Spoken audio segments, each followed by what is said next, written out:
संस्कृती आर्ट फेस्टिवलमध्ये नागरिकांची मोठ्या प्रमाणावर गर्दी, फेस्टिवलमध्ये लावण्यात आलेले स्टॉल, खाद्यप्रेमींनी दाखवलेला उत्स्फूर्त प्रतिसाद यामुळे या फेस्टिवलला एक वेगळीच रंगत आलेली दिसत आहे. संस्कृती आर्ट फेस्टिवलमध्ये उद्योजकांना दिलेली संधी अत्यंत वाखाणण्याजोगी आहे. तसंच विविध ठिकाणी आयोजित करण्यात आलेल्या विविध कार्यक्रमांमुळे लोकांच्या मनोरंजनात विविधता निर्माण झाल्याचं नागरिकांकडून सांगितलं जात आहे. उत्सवाच्या दुसऱ्याच दिवशी म्हणजे शनिवारी 7 फेब्रुवारी रोजी ज्येष्ठ गायक आनंद शिंदे आणि आदर्श शिंदे ही पितापुत्राची जोडी शिंदेशाही या कार्यक्रमातून रसिकांची मनं जिंकली. या कार्यक्रमात विविध मान्यवरांनी भेटी देऊन या कार्यक्रमाचा मनमुराद आस्वाद घेतला. यावेळी कार्यक्रमाचे मुख्य आयोजक, परिवहन मंत्री आणि उळामाजुळा मतदारसंघाचे आमदार प्रताप सरनाईक आणि विविध क्षेत्रातील मान्यवर, पदाधिकारी, ठाणेकर नागरिकही मोठ्या संख्येनं उपस्थित होते. संस्कृती, कला आणि संगीताचा सोहळा अनुभवण्यासाठी ठाणेकर 8 फेब्रुवारी रोजी मोठ्या संख्येनं संस्कृती आर्ट फेस्टिवलमध्ये सहभागी झाले होते. कला संगमाची विठ्ठलवारी या संकल्पनेवर आधारित या फेस्टिवलचा कालचा तिसरा दिवसही खूपच रंगतदार आणि संस्मरणीय ठरला. बॉलिवूडचे सुप्रसिद्ध गायक शान यांच्या मधुर आणि भावस्पर्शी आवाजानं उपवन तलाव परिसर अक्षरशः भारावून गेला. त्यांच्या आवडत्या आणि लोकप्रिय गाण्यांवर रसिकांनी मनसोक्त दाद दिली आणि संपूर्ण वातावरण भक्तिमय झाले. संगीतासोबतच लोकनृत्य, शास्त्रीय नृत्य, सुफी संगीत यांची झलक अनुभवायला मिळाली. विविध कार्यशाळा, चित्रप्रदर्शन आणि धाडसी खेळांच्या प्रात्यक्षिकांनी फेस्टिवलचा उत्साह आणखीनच वाढवला. कलेचा हा उत्सव पाहण्यासाठी ठाणेकरांनी दिलेला उत्स्फूर्त प्रतिसादच या फेस्टिवलचं खरं यश आहे.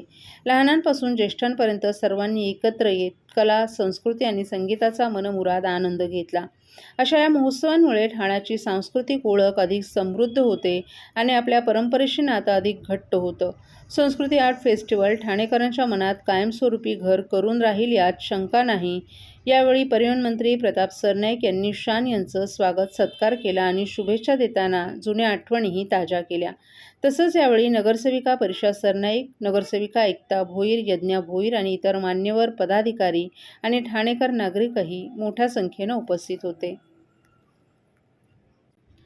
भारत सरकारच्या युवा व्यवहार व क्रीडा मंत्रालय तसंच संरक्षण मंत्रालयाच्या सहकार्यानं दिल्लीपासून 30 नोव्हेंबर रोजी सुरू झालेली हिंदायान सायक्लोथॉन आज ठाणे इथून मुंबईकडे निघाली. या सायक्लोथॉनला महापौर शर्मिला पिंपळकर, उपमहापौर कृष्णा पाटील यांनी महापालिका भवन येथे हिरवा झेंडा दाखवून सायकलस्वारांना शुभेच्छा दिल्या. या हिंदयान सायक्लोथॉनमध्ये उत्स्फूर्तपणे सायकलप्रेमींनी सहभाग घेतलाय. तरुणांपासून ज्येष्ठांपर्यंत सर्वच वयोगटातील सायकलस्वारांचा सहभाग विशेष लक्षवेधी ठरलाय. महिलांचा सहभागही मोठ्या प्रमाणात असल्यानं या उपक्रमाला अधिक बळ मिळालं. महापौर शर्मिला पिंपळकर आणि उपमहापौर कृष्णा पाटील यांनी सायकलप्रेमींना शुभेच्छा दिल्या.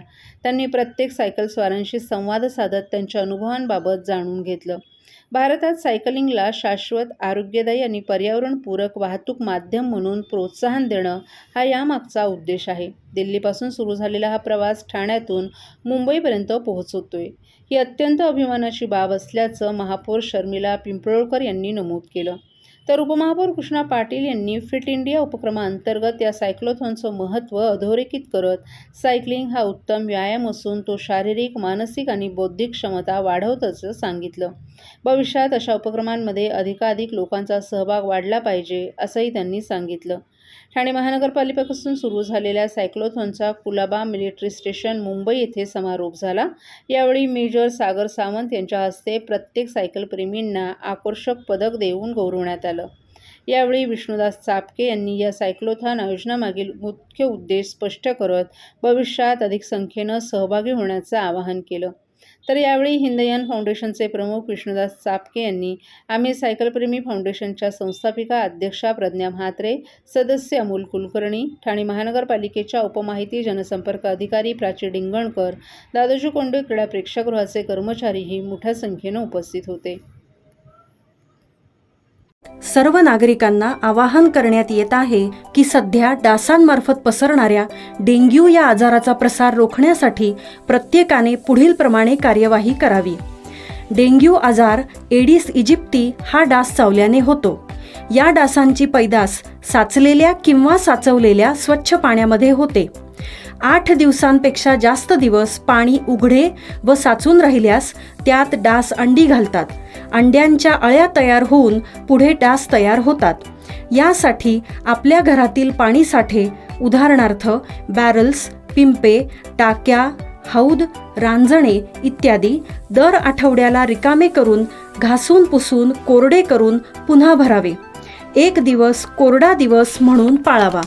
पाणी साठ्यांना घट्ट झाकणे बसवावीत किंवा जुनी साडी, चादर, धोतर यांनी बांधून झाकून ठेवावीत, म्हणजे डास त्यात जाऊन अंडी घालणार नाहीत. घराच्या गच्चीवर, आजूबाजूला, अंगणात कोठेही पाणी साचू देऊ नये. भंगार सामान उघड्यावर टाकू नये. उदाहरणार्थ टायर्स, प्लास्टिक सामान, कुंड्या, टाकाऊ वस्तू इत्यादी. अशा सामानात पावसाचे पाणी साठून त्यात डेंग्यूच्या डासांची पैदास होते. घरातील कूलर्स, फ्रीजच्या पाठीमागील ट्रे हे देखील वेळोवेळी कोरडे करावेत. लक्षात ठेवा, नुसत्या फवारणीने डास घनता कमी होत नाही, तर त्यासाठी डास पैदास ठिकाणे नष्ट करणे ही आपल्या सर्वांची जबाबदारी आहे. कोणताही ताप अंगावर न काढता जवळच्या शासकीय रुग्णालयात मोफत औषधोपचार घ्या. अशा प्रकारे नागरिकांनी सहकार्य केल्यास डेंग्यूचा प्रसार रोखणे सहज शक्य आहे.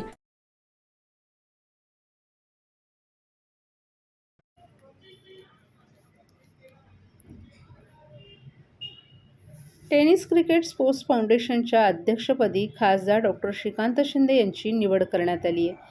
हा छोटेखानी कार्यक्रम रविवारी ठाण्यातील सत्कार रेसिडेन्सी हॉटेलमध्ये पार पडला. यावेळी प्रसारमाध्यमांशी खासदार शिंदे यांनी संवाद साधला. कोण काय बोलतो, कशावर बोलतो, संजय राऊत बोलल्यावर उत्तर द्यायला मी बंधनकारक आहे का? चांगला कार्यक्रम आहे. चांगल्या कार्यक्रमाला सलमान खान यांनी उपस्थिती लावली ही चांगली गोष्ट आहे.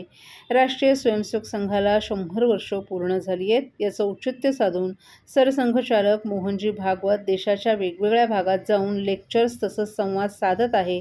आपण देखील दिल्लीला त्यांच्या व्याख्यानाला उपस्थित राहिलं होतं. त्यामुळे आपल्याला वाटतं की सकाळी उठून त्यांना काही ना काही बोलायचं असतं, असा टोलाही खासदार श्रीकांत शिंदे यांनी यावेळी लगावला. उद्यापासून राज्यात 12वीच्या तर 20 फेब्रुवारीपासून 10वीच्या परीक्षा सुरू होत आहेत. परीक्षा केंद्रांवर पोहोचण्यात विद्यार्थ्यांना उशीर होऊ नये यासाठी रिक्षाचालकांनी कोणतंही भाडं नाकारू नये असं आवाहन राष्ट्रवादी काँग्रेस शरद पवार पक्षाचे जिल्हाध्यक्ष मनोज प्रधान यांनी रिक्षाचालक मालक संघटनांकडे निवेदनाद्वारे केलं आहे. ठाणे शहरात सध्या मोठ्या प्रमाणात वाहतूक कोंडीची समस्या भेडसावते. अशा स्थितीत परीक्षा केंद्र गाठणं परीक्षार्थींना जिकिरीचं होणार आहे. त्यामुळे सार्वजनिक बसगाड्या वाहतूक कोंडीत अडकण्याची शक्यता असल्यानं अनेक विद्यार्थी आणि पालकांकडून परीक्षा केंद्र गाठण्यासाठी रिक्षासारख्या वाहनांचा वापर करतील. मात्र आजवरचा अनुभव पाहता रिक्षाचालकांकडून भाडे नाकारण्याचे प्रकार घडत असतात. ते किमान परीक्षा काळात तरी घडू नयेत. परीक्षार्थींना अपेक्षित केंद्रांवर रिक्षाचालकांनी सोडावं असं आवाहन देखील प्रधान यांनी केले. या संदर्भात मनोज प्रधान यांनी सर्व रिक्षा संघटनांशी पत्रव्यवहार केला असून रिक्षाचालकांना समज देण्याची विनंतीही त्यांनी केली आहे. उद्यापासून 12वीच्या परीक्षा बोर्डाच्या लागल्या, तसंच 18 तारखेपासून 10वीच्या परीक्षा आहेत. सर्वात प्रथम म्हणजे सगळ्या विद्यार्थ्यांना 10वी आणि 12वीसाठी शुभेच्छा देतो. तसंच रिक्षा युनियन्सला एक आपल्या माध्यमातून मी एक विनंती करतो की ह्या परीक्षेच्या दरम्यान कुठल्याही भाड्याला तुम्ही नकारू नका. कारण काय, विद्यार्थ्यांना वेळेवर पोहोचणं फार गरजेचं आहे. त्याच्यात तुम्ही सहभाग घ्या. तसंच सगळ्या विद्यार्थ्यांना मी सांगेन की जर कुठे उशीर होत असेल, वाहतूक नसेल, तर आम्ही जो नंबर दिलाय त्या नंबरवर फोन करा. आमचे विद्यार्थी संघटनेचे अध्यक्ष राहू पाटील आणि युवक काँग्रेसचे जे आमचे अध्यक्ष अभिजित पवार, त्यांनी सगळ्या प्रभागामध्ये काही गाड्या ठेवलेल्या आहेत जेणेकरून तुम्ही वेळेवर पोहोचू शकाल. धन्यवाद.